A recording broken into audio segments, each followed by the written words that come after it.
Bonjour tout le monde, bienvenue dans mon petit théâtre de la fertilité. Ici à Istanbul, où moi, Dr Senayi Aksoy, votre expert en infertilité préféré, je vais vous raconter une histoire. Pas une histoire avec des dragons ou des princes. Quoique des princesses, on peut en fabriquer si tout va bien. Non, aujourd'hui, on parle mode de vie et fertilité. Mais attention, pas de blabla sur les carottes et les lahmacun, ce fameux pizza turc, parce que j'ai déjà fait une vidéo là-dessus. Si vous n'avez pas vu, elle traîne quelque part dans ma chaîne. Allez fouiller, je vous attends. Non, je déconne, restez ici. On a dit que l'alimentation, c'est chèque. Alors maintenant, on va explorer le reste. Le stress, le sommeil, les polluants, ces ninjas invisibles et les petits plaisirs qu'on croit innocents. Prêt? Allez, on plonge dans le grand bazar de la vie quotidienne.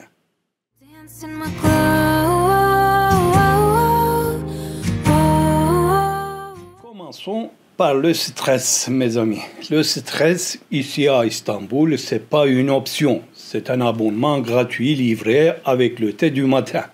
L'autre jour, je vois une patiente, il me dit « Docteur Aksoy, je suis calme, je gère, mais hier, je klaxonnais 15 minutes dans un embouteillage sur l'autoroute. Et après, j'ai crié sur mon chat parce qu'il miaulait trop fort. Calme, hein ?» Je lui ai dit « Mon enfant, ton cortisol là, il organise une rare partie dans ton corps.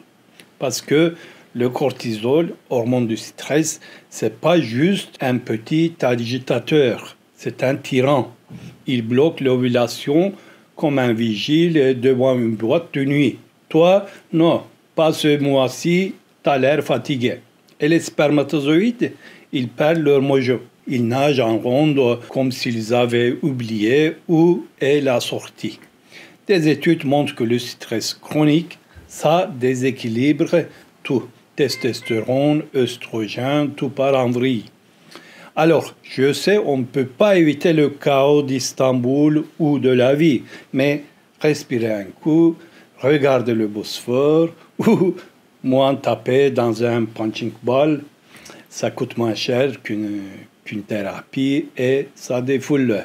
Ensuite, le sommeil. Oh là là, sommeil, c'est le VIP de la fertilité. Mais on le traite comme un SDF qu'on ignore. Vous savez, ces gens qui me disent « Docteur, je dors 4 heures, je suis un dur, je tiens avec du café. » Moi, je leur réponds « Oui, mais tes ovocytes et les spermatozoïdes, eux, ils ne tiennent pas. Ils sont en grève. La nuit, votre corps, c'est une usine magique. Il régule la mélatonine, il synchronise les hormones, il fabrique des spermatozoïdes comme une chaîne de montage, 1 million par jour. Vous imaginez l'usine? Mais si vous ne dormez pas, c'est comme si vous coupiez l'électricité. Une étude de Harvard, oui, je cite Harvard, on est chic aujourd'hui, montre que les hommes qui dorment moins de 6 heures ont une qualité de sperme en chute libre. Et les femmes, l'ovulation devient capricieuse comme une diva qui dit « Je ne viens pas si les conditions ne sont pas parfaites ». Alors, éteignez Netflix, rangez TikTok, mettez un masque de sommeil si votre voisin fait du bruit. Ici à Istanbul, c'est un investissement stratégique. Et maintenant, attention, le blockbuster du jour, les polluants. Ces petits démons invisibles qui se baladent partout, comme des espions dans un film de James Bond.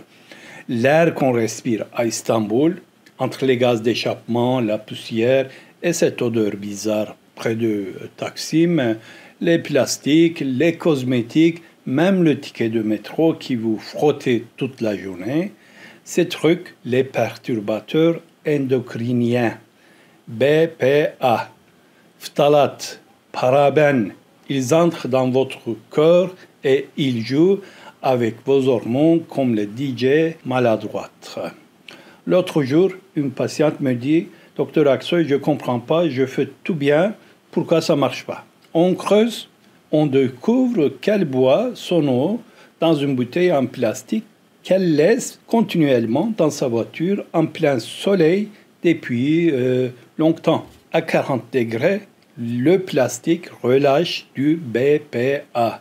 Et ça, mes amis, c'est comme donner un cocktail toxique à vos ovaires. Les ovocytes vieillissent plus vite. Les spermatozoïdes perdent leur vitesse. Une étude italienne a montré que les hommes exposés à ces polluants avaient 30% de gamètes en moins. Alors, prenez une gourde en verre. Oui, c'est lourd, mais c'est stylé. Méfiez-vous des crèmes pleines de produits chimiques et si vous pouvez, ouvrez la fenêtre loin de pots d'échappement. Vos hormones vous feront une standing ovation. Et puis, il y a les stars des mauvaises habitudes. Le tabac et l'alcool. Les fumeurs, là au fond, je vous vois, vous faites semblant de tousser pour cacher la clope. L'un de vous me dit, docteur, juste une avec mon raki. C'est pas grave, si, pas grave, vos spermatozoïdes, ils sont là, en mode sauve qui peut. Ils nagent comme s'ils sortaient d'un marathon sous la pluie. La nicotine, ça casse leur ADN. Ça les rend paresseux. Et les ovocytes, ils prennent 10 ans dans la figure, scientifiquement parlant. Et l'alcool, un verre de vin ou un raki avec des amis, ok. Je ne suis pas un monstre. Mais si c'est tous les jours, vos hormones, elles dansent au lieu de faire leur boulot. Une étude danoise, cette fois-ci. Oui, encore une. Je suis en mode professeur aujourd'hui. Dit que plus de 14 verres par semaine chez les hommes, et bam, la fertilité chute. Alors modérez, offrez une pause à votre foie et vos gamètes vous enverront une carte postale gratuite. Et tiens, pendant qu'on est dans les addictions, parlons de la reine d'Istanbul, le café, la caféine.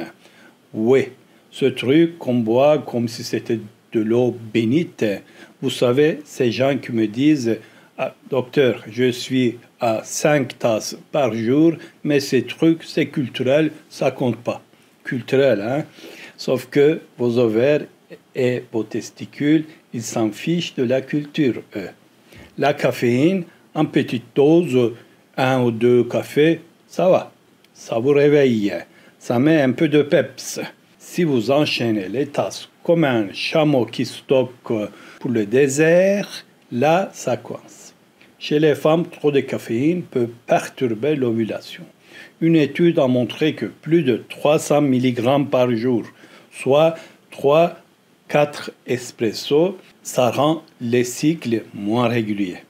Et chez les hommes, ça booste l'adrénaline, mais ça fatigue les spermatozoïdes à long terme.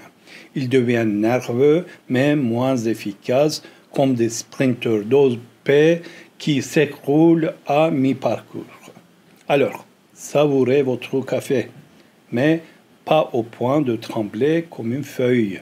Vos gamètes aiment le calme, pas une rave party. Et un petit bonus, parce que je vous aime bien. L'exercice, oui, bougez. Pas besoin de devenir un bodybuilder ou de courir le marathon d'Istanbul. Quoique, si vous y arrivez, respect.